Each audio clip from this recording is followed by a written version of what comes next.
One, two, 1, 2, 3, 4.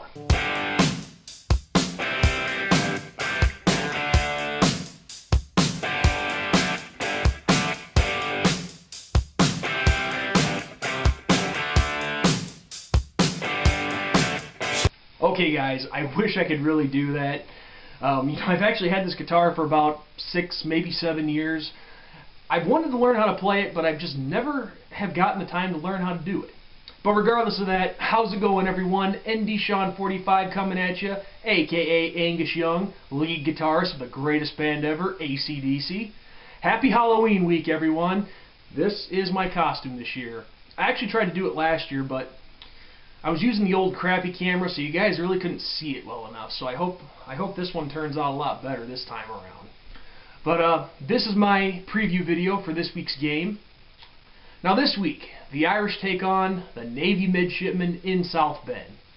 Now I'm going to be honest with you guys, there's really not a whole lot different than I'm going to say in this preview for this game as I did in the preview for Air Force, because both of these teams are option teams, so we know what to prepare for. Excuse me. But anyway, in recent history with the series between Notre Dame and Navy, it's a 3-3 tie. Navy back in 2007, they finally got us after about 40 years or so of consecutive strings of victories that we've had on them. But that year in 2007, it was a complete shootout. We were a lousy team that year. Navy, they were desperate to beat us in any way that they could, and it was just them getting the better of us at the end. And that was under head coach Paul Johnson. But the very next year, when Ken Niumatalolo took over as head coach, that's when things started to change a little bit. They got more competitive. They kept games closer with us, and Ken Niumatalolo, in his time as being Navy head coach, he's actually 2-3 against us. And the 2 victories that he has over us, they were, as much as I hate to admit it, pretty convincing, and no disrespect to our men and women of the Naval Academy, but pretty embarrassing. I mean, they straight up embarrassed us in those 2 victories. But in the past couple of years, we've had Navy's number pretty big. Now, of course, the last time we played these guys, and of course, special memories for me and my good buddy who's watching, Shamrock Jerry, over in Dublin, Ireland. These teams got together last year in the season opener for the Emerald Isle Classic in the Aviva Stadium in Dublin, Ireland. And of course, the Irish came away with a big 50-10 victory to start the year, which turned out to be a miraculous season for the Irish as they made a run at the national championship game. Didn't turn out how we liked it to, but hey, we still have a lot of great memories from last season. But that was then, this is now. Now, I'm going to be completely honest with you guys. There's not really much anything different that I'm going to say about Navy than I did with Air Force. Both are option teams. The only difference, though, with Navy, and I've said this probably the past 2 or 3 years when I've previewed this game against Navy, and it's probably nothing different that I'm going to say for as long as I keep making these videos. Navy's different because ever since Ken Niumatalolo took over as head coach for the midshipmen, it's pretty much been the same thing, option offense, but there's been a little something different, and this has been admitted by Niumatalolo and Ricky Dobbs, former Navy quarterback. They always change something in their offense for us, whether it be a certain variety of plays, a certain kind of blocking scheme, whatever. Perfect example of that was that when they beat us back-to-back years in 2009 and 2010. 2009, when we lost to them in South Bend, it was all chop blocks and cut blocks the whole game, and that's what got their offense going against us. I mean, naturally you do that in an option offense anyway, but they stepped it up.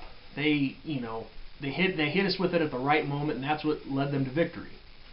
2010, it was cut blocks still, but it was a lot of fake handoffs right up the middle, and the occasional airing it out. And in particular, that 2010 game, they really embarrassed the heck out of us badly. So that's one thing that we've got to watch out for this week is, what is that little surprise going to be that Ken Niumatalolo throws at us? Is it going to be a blocking scheme, a certain series of plays, or could Navy just go straight up air attack against us? Who knows? But that's what we got to do, is just simply watch the film on Navy, compare their other games, and compare it to when they play us, and see what they do different. Be expected for basically expect the unexpected in this one.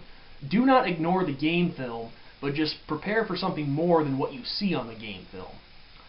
So that's really all I can say for strategy against this Navy team. I mean, our offense, especially Tommy Reese, they showed up to play big time last week and keep doing what they were doing. But this week, I want to see more of the run game. I want to see Amir Carlisle, George Atkinson. I want to see those guys in particular get going, because I know Cam McDaniel can.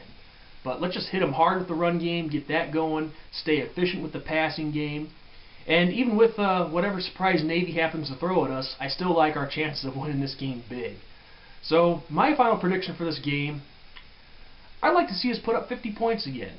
So you know what?